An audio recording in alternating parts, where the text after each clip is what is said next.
Hello, my name is Tony Gibson. I'm an actor, writer, director, producer, an author as well. I'm happy to be on NOLA Film Scene. Welcome to NOLA Film Scene with TJ Plaideau. I'm TJ. And as always, I'm Plaideau.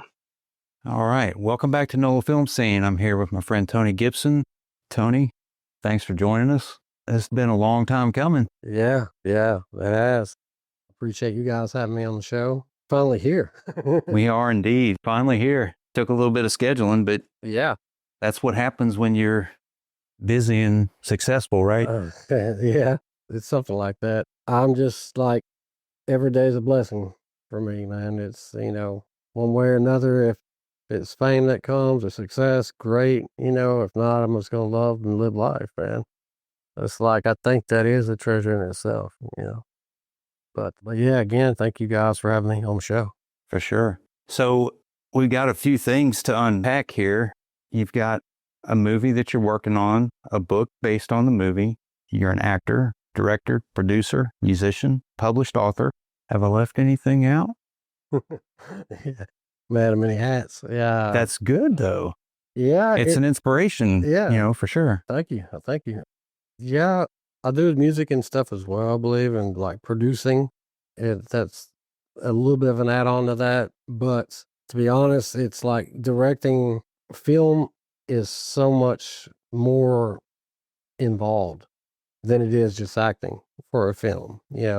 So when you're acting in a film, it's pretty cut and chase. It's like you show up, you know your lines, you have a couple of different proposals to give to your director. What works, what doesn't, chemistry wise, you have a little bit of, wiggle room to play with, to make it look or feel the way it should feel with acting.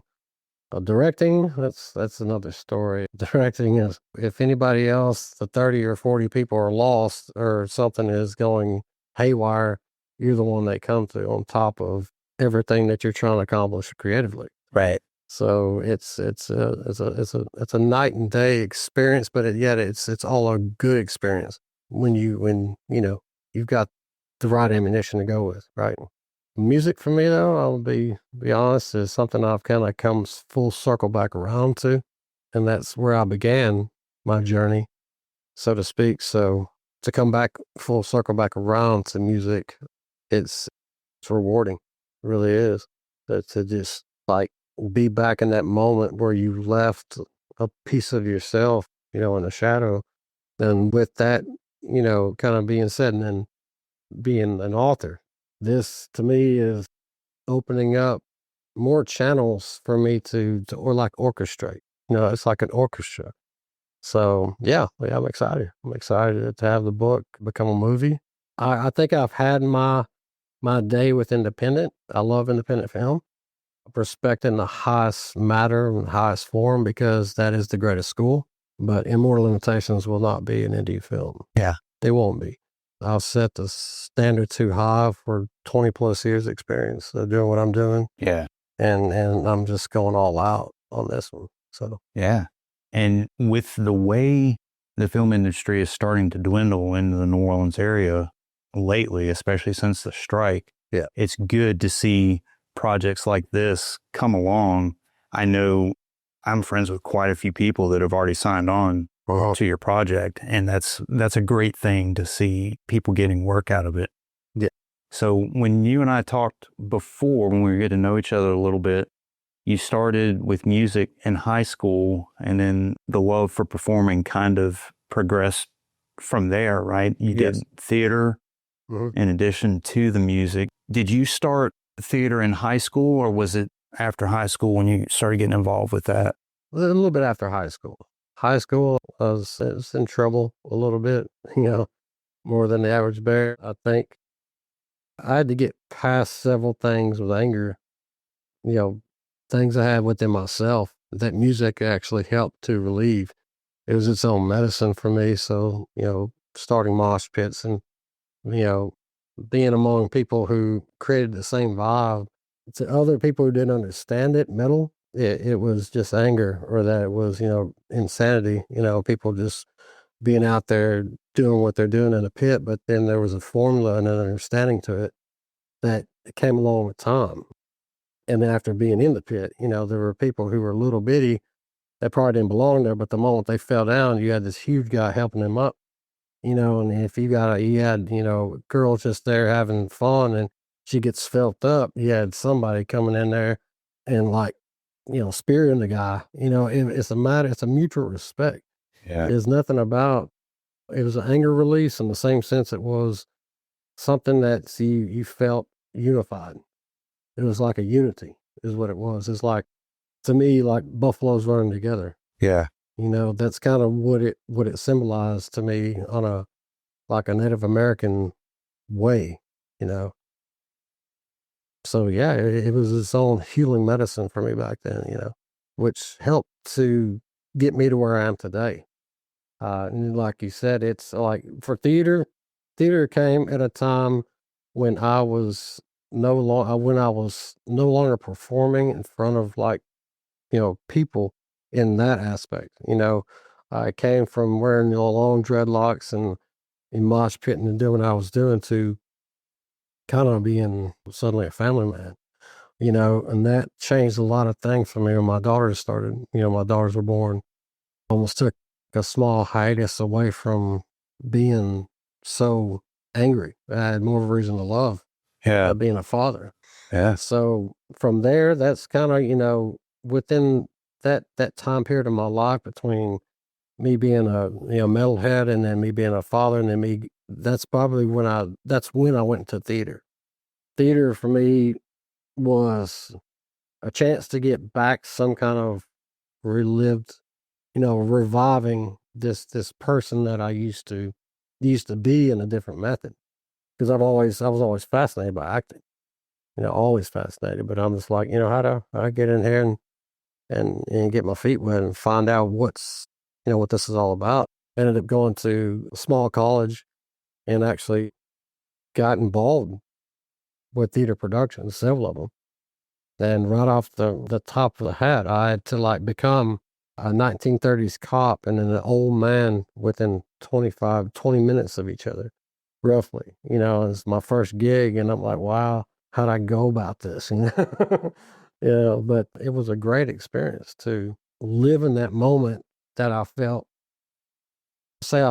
alive in a different way than performing in front of people. But it was something that was fulfilling.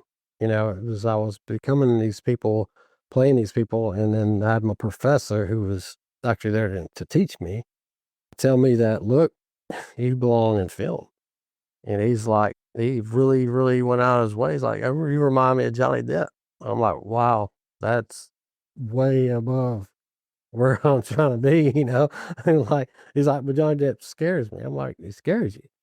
I'm like, why is that? I didn't get the connection until later. He's like, because he's involved so much into what it's no longer words on the script for him.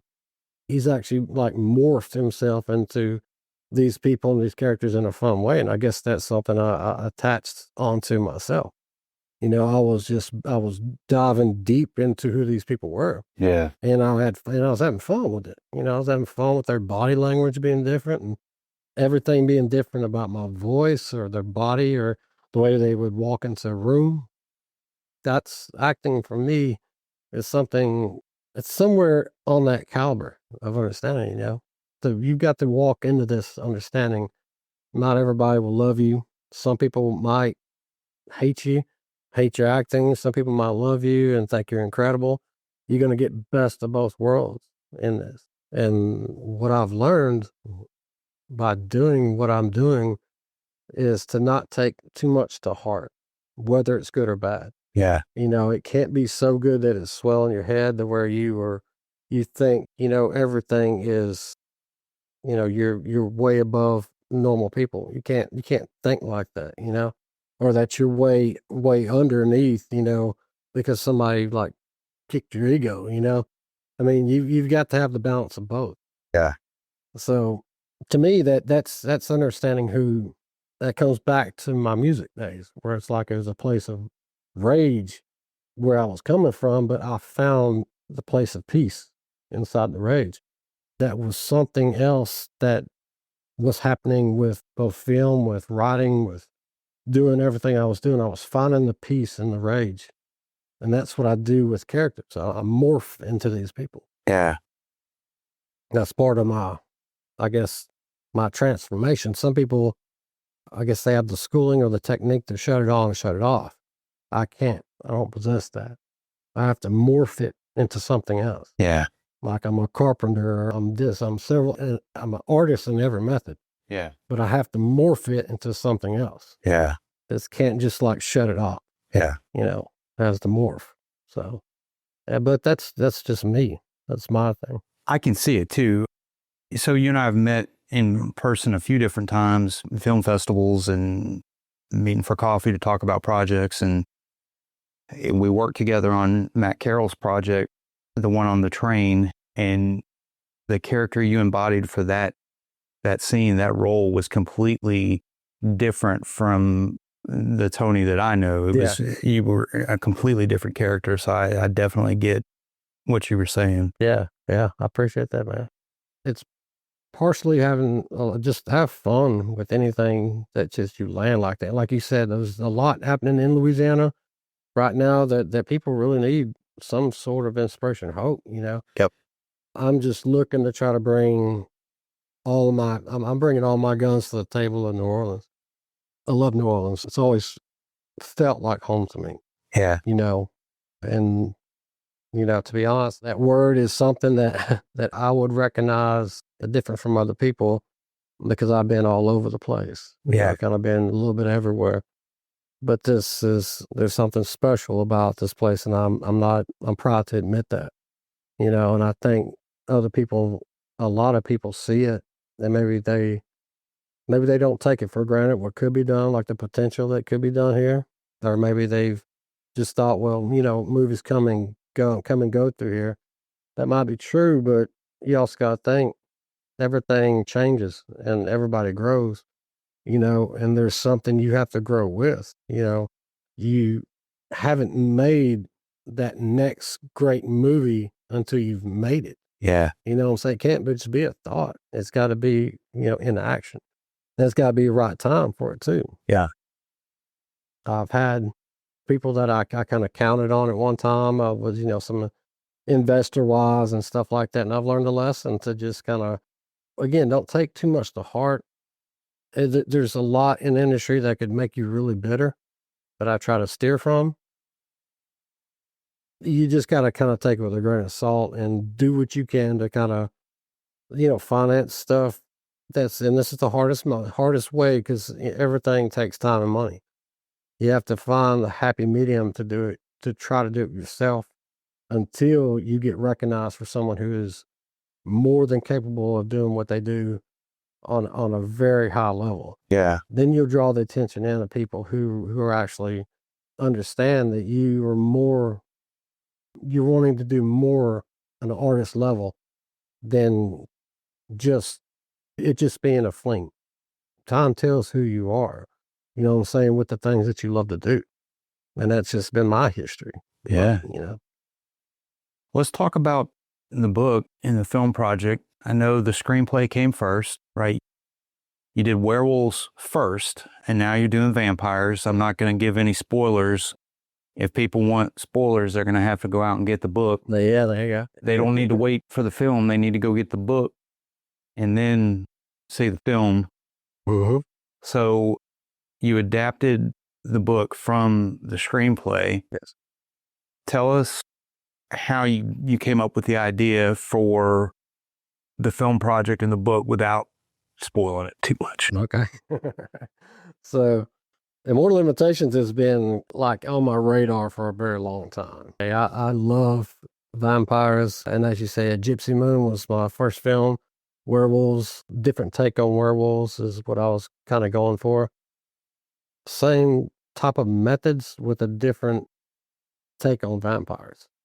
So Immortal Limitations was initially something that I kind of dipped back into a feeling that I used to have performing, and that thrill of what it was can be something I'm trying to deliver through a book, and then eventually, give people an insight on what the story is, what is happening, who these people are, who, the pattern and the formation of character arcs, where it's, I'm saying, where's the chemistry behind what is going on. I want people to get that firsthand through the book before they see the movie, because I'm personally trying to get, it's like a dopamine hit out of just reading something.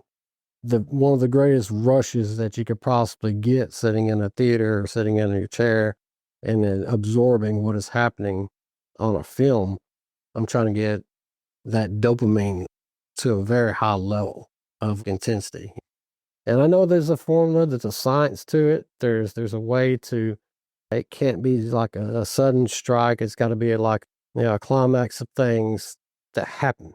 That one thing falls into a place that really just is like, it's hook, line, and sinker with what's going on in the story.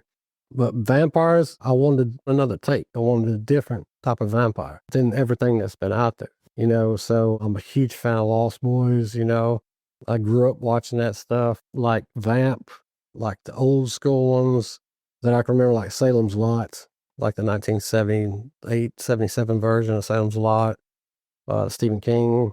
There were several different things inspirational that I kind of pulled from. Yeah. So Logan is our main character in this, who is, one of the guys, one of our friends we have in common, Billy Slaughter. He's playing Logan, and Logan is like an investigator that's kind of caught up in this world of the supernatural already because of the types of darkness that he falls into. Mm-hmm. As far as what he's wanting to try to bring to light in the certain type of darkness. And things kind of form the non-believer into a believer of like true supernatural powers in a different way. My vampires being, you've got your nocturnal creatures, everything that's out there is like a stake in the heart or holy water crosses, et cetera, right? So with my vampires, they're not so much hurt or harmed by light, like sunlight. They're not killed by that, but they are very weak. They can't have their full powers unless it's dark. That's when they're at their peak, and they're almost like a butterfly in a cocoon that comes out at night. That's when they're like full. That's when they have full capacity, full power. During the day, because they're shadow creatures, it can be day, but they still have to maintain in the shadows of wherever that is. Just like, the way light bends into a room. And somewhere in that room, there's going to be a place where there's a shadow. That's where they would linger because they're shadow creatures. So just a couple things. I won't throw any more full spoilers out there, but Sure. It's got intense moments that happens in the story. And I love the time jump. We're definitely prepared for that. As far as audiences out there, I'm a time jumping lover. So we'll do a lot of 1920s, 1930s, very jazzy style kind of jumps. We even go back to the 1700s where coffin case girls was a thing that was coming off of the ships in the harbor. They were French, they were French descent. So all of that will be, we're seeing the birth of, when New Orleans was brand new. This is basically what we're going to be seeing in the film. New Orleans was brand new, and it was thriving with everything that made us who we are today, including things of supernatural. Missy Laveau. Laveau is one of my characters, and she's Marie Laveau's she's her granddaughter, basically, what she is, that's in the film. I love to bring these types of things into a setting to where you're just almost anticipating anything that could happen that would strike you as like, wow, that's like, I didn't expect that. That's something that's given me some kind of high, some kind of thrill. You're going to find that in both the read and the movie. I mean, that's what I'm gearing for. Nice. Yeah. I know this is kind of off the topic a little bit, but my own curiosity, when you started the book publishing process, how difficult was that compared to doing stuff on the film side, getting projects going? Was it challenging to get it to an editor and get it published? I had a lot of help with Stacey Newton. Mm-hmm. Okay, so here's my thing: is brand new as far as an author, kind of brand new to this world of literary, people and agents and all that stuff. Was told that I needed to basically make the screenplay into a book. I'd have several friends come to me and ask, well, that would be a great idea to try to get that out there first. And Stacy was someone who I kind of leaned, a little bit on her expertise for learning what needs to happen. So to me, I'm still learning. It's still difficult. Getting a publisher, just kind of word of mouth, and then friends of friends that got me involved with some people out of Brooklyn, New York, and then they are the ones that kind of, strapped me into the chair of like, here's what this is, here's what we can do. And of course, like anything, it's pay to play. We're always looking for scammers, and we're looking for, we're trying to avoid that at all costs. So it was good to actually find someone who was trustworthy. Once you have what you think is tangible for a good series or a good book, you have that together. There's a lot of ways out there in the world now where you can self-publish. You can get your thoughts out of your book out there, etc. And of course, I'm one of those guys that shoot for the moon. So I'm like, okay, I want Barnes and Noble or Amazon. I want to be in their book signing with Stacy, et cetera, et cetera. Yeah. And that was another reason for her coming on board. And actually, she was very kind. We was back and forth with the story being right. Big thank you to her for getting me started on that. We're on Barnes and Noble, Amazon. We're about to hit the whole world up. There's platforms I've never even heard of. It's on right now. So that's a really good feeling. I think Google Books was another popular one. I think English Spark is like an actual way. That's probably one I would recommend to any brand new author is Ingram Spark, because they get you on multiple different platforms as well. You just have to make sure you've got a few things yourself protected, legally protected. You have to have your ISBN numbers and stuff like that. You have to have your barcodes. These things you have to purchase so that they link to you. They link to the author so that you don't run into that case later down the road where, okay, somebody in Italy's stealing your book or whatever. That's not something I don't think people would try to tackle if you've got everything in advance to kind of protect you. So, yeah. And if you didn't know this, I learned this doing original research in school. You can actually send your paper, anything that you write, through the post office where it has to be signed for, and leave it sealed, and that copyrights it. Yes. Yeah. We've got a lot of friends that are writing screenplays, short films, feature films, plays, and people weren't even aware of that. I had a friend that was talking about writing something recently, and he was kind of stressing about getting it copyrighted. And I said, send it through the post office. I mean, that's a cheap way to do it until you get further into it and into the process. Right. And one thing I'm pretty adamant about is like WGA registration. The Writer Guild of America is what I normally pay the money. It's not much, like $30-$40. It's a one-time thing, and that gets it registered. That right there is another way to kind of protect yourself. Every screenplay I write, that's kind of what I go through. I go through that process. Same thing kind of happened with, a little bit different process with this one here. Everything was done through kind of Brooklyn. Through them. Sure.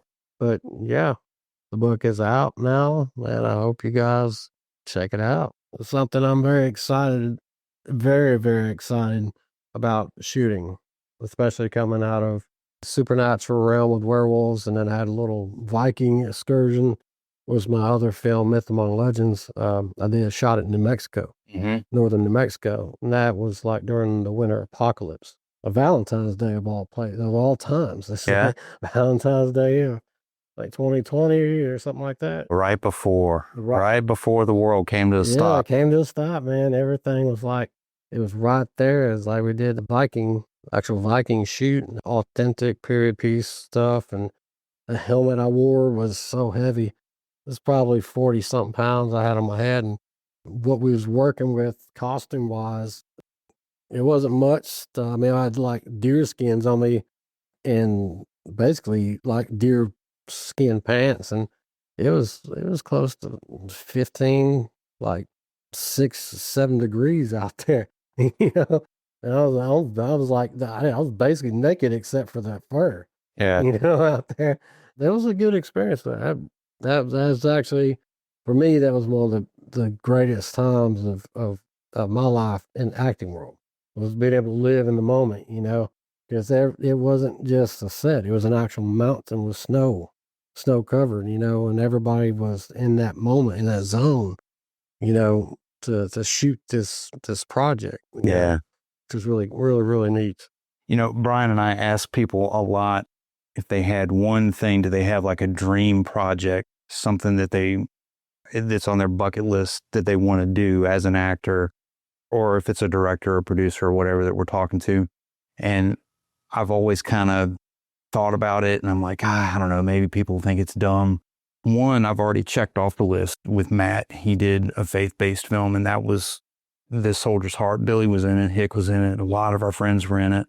And the other one has always been something Vikings. I've always been fascinated by Vikings and just the culture. And yeah, I watch documentaries when I can. Right. And I don't know, that would be a fun project to work on. Project, yeah. Well, I have to keep you got a Viking look too. You really do. I mean, I could see me holding a big battle axe or a big sword, you know? Right. I mean, Stroke the beard. yeah, right. That's it. Have the braids, all that. Right. Yeah, man, there's one thing about that culture, man. I love Nordic culture. Is, man, they're like earthly people. You know, it's like for a culture. They love Mother Earth and growing their own, you know, stuff. People live this way still today. Yeah. Over there, you know. There's a lot of the Nordic, I guess, I don't know if you would call it like what we would have for Native American spiritual, like some kind of passed down from ancestry type of spiritual, you know, and everything in them is very, very warrior mode. You know? But it's a very beautiful thing, man. And it's primitive, but yet it's forever lasting. Yeah. You know, to me, the Nordic culture really had a lot of things figured out for me, you know, in my thought process. Sometimes the shades of the moon will tell you a lot more in its own way than our clock does today. You know, just by seeing the way that a wave will move in on the way that the shade happens in the time of the moon. Yeah. You know, there's a lot of things that I know is pretty predominant with their culture that is very interesting to me, very intriguing. I come from a Christian background and also, you know, full on Nordic, you know, Nordic pagan. And they have a lot of that culture. That's what that culture is predominantly. It's pagan. It is pagan. It's very pagan. But there's a lot of, you know, there's a lot in that culture that's beautiful as well. To me, it's not an evil thing. It feels like it's more being spiritually aware of the runes and the symbols and the stuff like that. They all have a meaning behind what they are, you know. Some people see the zodiac as something evil. To me, it's not. It's very intriguing to me. Anything to do with the supernatural. But Vikings is something I'm hoping Myth Among Legends picks up somewhere. Then yeah, I definitely cast you. That would be cool. Something that I've always been fascinated about the Viking culture, being a sailor with my military background, they would sail across vast waterways in these hand-built boats that weren't big by today's standards, but they would survive it. And they developed ways to navigate those great distances before then they'd have to use some type of landmark to navigate. And then once they developed that one thing that would help them get across, that was when everything changed and they started expanding. And I don't know, I was fascinated by the seafaring side of the things that they did. Yeah. Really tough culture, man. No matter what the weather was like, they were out and in it. They were in it. They didn't care that it was cold. They didn't care that it was wet. No, it was just everyday life, you know. And their women were really tough. And they actually, one thing I prize above all things with the Nordic culture is they didn't restrict their women. They gave them a sword. And they also defended their families. If they were warriors too. If they were warriors too. And some of them were badass. I mean, they're beautiful and badass, you know. So it was, that struck me above all. And that's something that I wrote in Myth Among Legends, to be on that side of embracing like a feminine power. One of the characters in my story was played by Versailles Knight.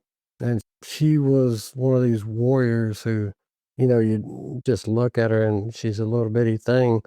But for someone to anticipate that, for being her size, in the film, she actually takes down one of these guys who's supposed to be a giant, you know, one of these ginormous barbarian style man gorillas or whatever, you know, with an axe, you know, and it's just a couple of seconds and he's laid out, you know, she's got, you know, she put him to the sword.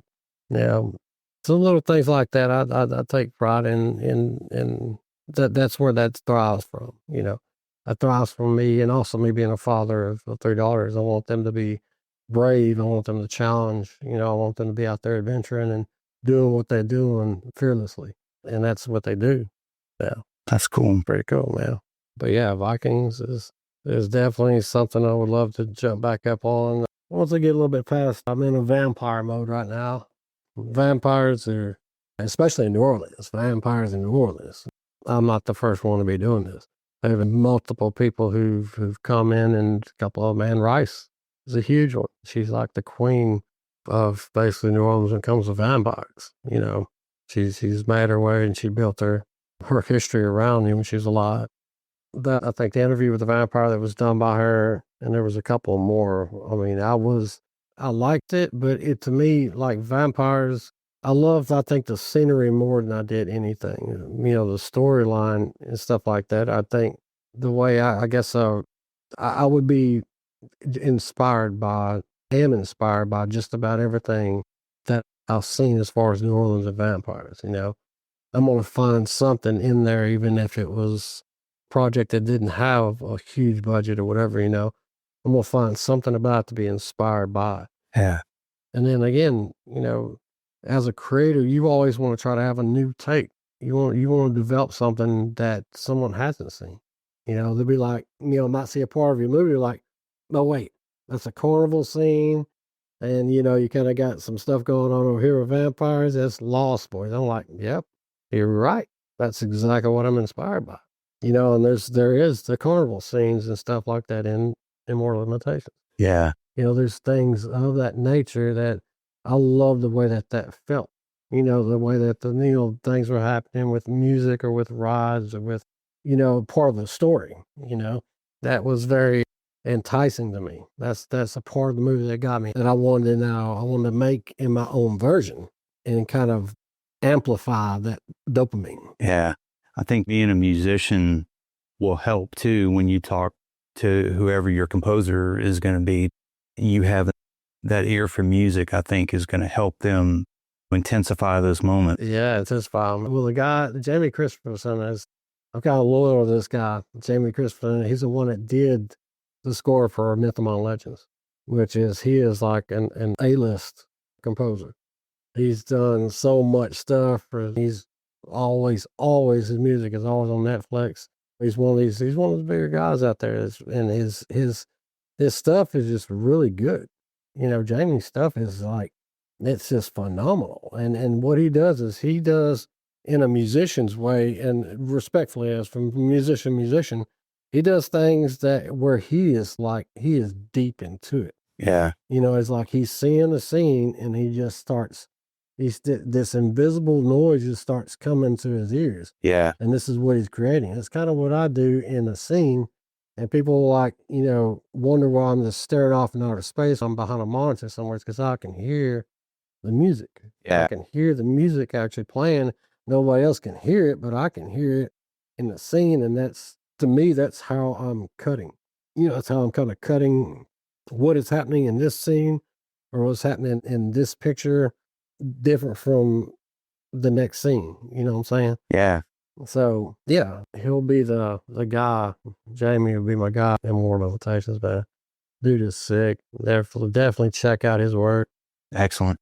Yeah, very cool, man. Yeah, if you hadn't got your More Limitations book, please pick it up at any Barnes & Noble, Amazon.